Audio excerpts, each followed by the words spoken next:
कर्नाटक में जो हिजाब का विवाद शुरू हुआ है, ये कहने को तो हिजाब का मुद्दा है, लेकिन एक्चुअल में वो हिजाब की आड़ में बुर्के का मुद्दा है।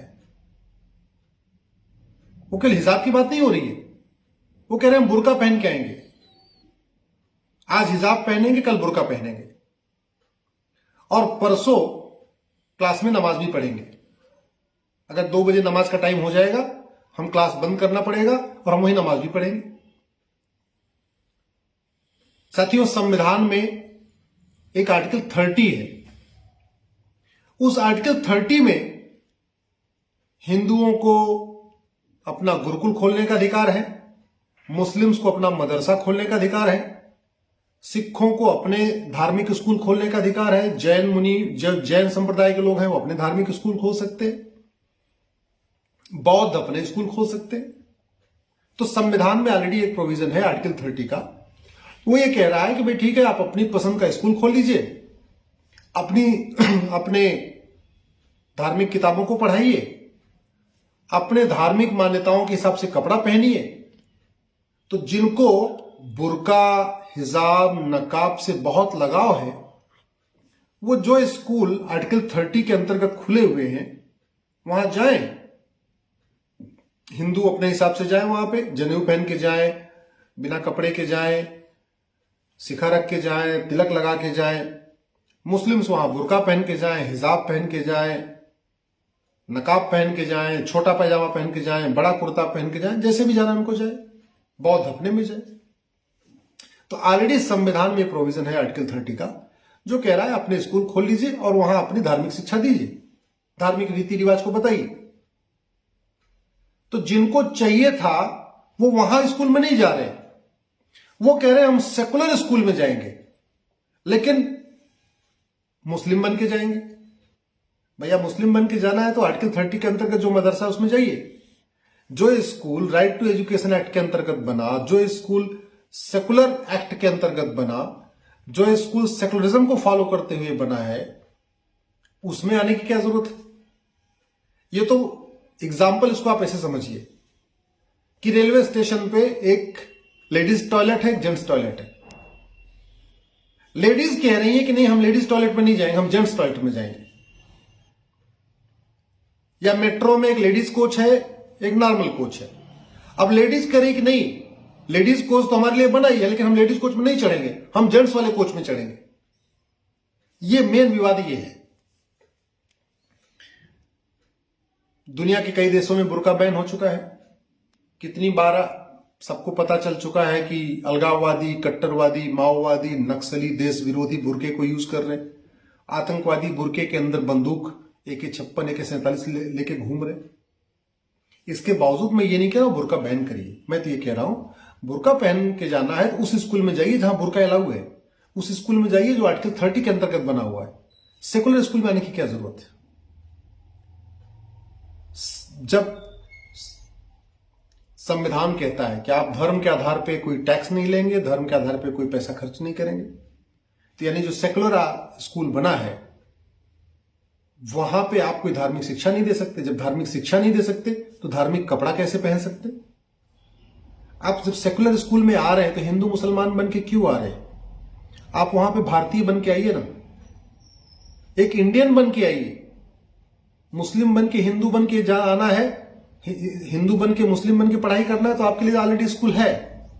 इस सेकुलर में ही क्यों? और जहां तक बात है इसेंशियल रिलीजियस प्रैक्टिस की, तो इसेंशियल रिलीजियस प्रैक्टिस आप किसको कहोगे? यदि आप कुरान की एक एक आयत को कहोगे ये इसेंशियल रिलीजियस प्रैक्टिस है, फिर तो चारों वेदों में एक एक श्लोक में जो कुछ लिखा है वो भी इसेंशियल रिलीजियस प्रैक्टिस हो जाएगी। अगर कुरान की हर आयत इसेंशियल रिलीजियस प्रैक्टिस है, फिर 18 पुराण है, उनके जितने श्लोक हैं, मनुस्मृति में जो कुछ लिखा हुआ है, आपके बौद्ध धर्म के जो ग्रंथ में जो कुछ लिखा है, गुरु ग्रंथ साहिब में जो लिखा हुआ है, जैन धर्म की किताबों में जो लिखा है, मनुस्मृति में जो लिखा हुआ है, वाल्मीकि रामायण में जो लिखा हुआ है, तुलसीदास की रामचरितमानस में जो लिखा हुआ है, सब कुछ इसेंशियल रिलीजियस प्रैक्टिस हो जाएगी।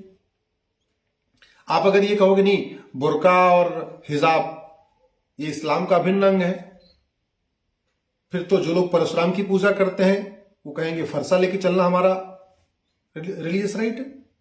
जो भगवान शंकर की पूजा करते हैं वो कहेंगे हम त्रिशूल लेके चलेंगे, ये हमारा रिलीजियस राइट है, क्योंकि भगवान शंकर के हाथ में त्रिशूल रहता है।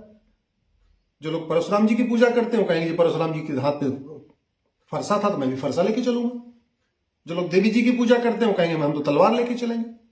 जो राम की पूजा करते हैं वो कहेंगे हम धनुष बाण लेके चलेंगे। तो मुझे लगता है कि इसेंशियल रिलीजियस प्रैक्टिस के नाम पे कोर्ट को भी इस पे इंटरफेयर नहीं करना चाहिए, कोर्ट को दखल नहीं देना चाहिए। और मेरा अपना मानना है कि इसेंशियल रिलीजियस प्रैक्टिस कहते किसको है? इसेंशियल रिलीजियस प्रैक्टिस उसको कहते हैं जो उस धर्म का मेन टेनेट हो। अगर आप गूगल करिए मेन टेनेट्स ऑफ इस्लाम तो आपको वहां 5 चीजें नजर आएंगी। आप उसको गूगल कर लीजिए 5 टेनेट्स ऑफ इस्लाम या मेन टेनेट्स ऑफ इस्लाम, तो 5 बातें वहां लिखी हुई कि ये चीज आपको मुस्लिम को करना है। उसमें बुर्का हिजाब नहीं आता, नकाब नहीं आता, इसे कहीं नहीं आता। आप गूगल करिए 5 tenets of Hinduism, 5 tenets of Christianity, 5 tenets of Sikhism, 5 tenets of Islam, 5 tenets of Buddhism, तो उसमें ये सब बातें कहीं आएंगी नहीं।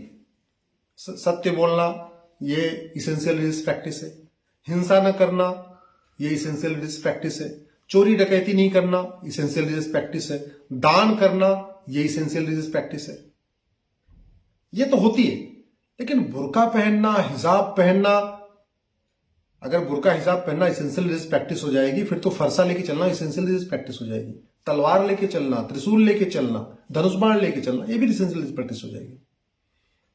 इसलिए मेरा मानना है कि कोर्ट्स को इस बात का ध्यान रखना चाहिए।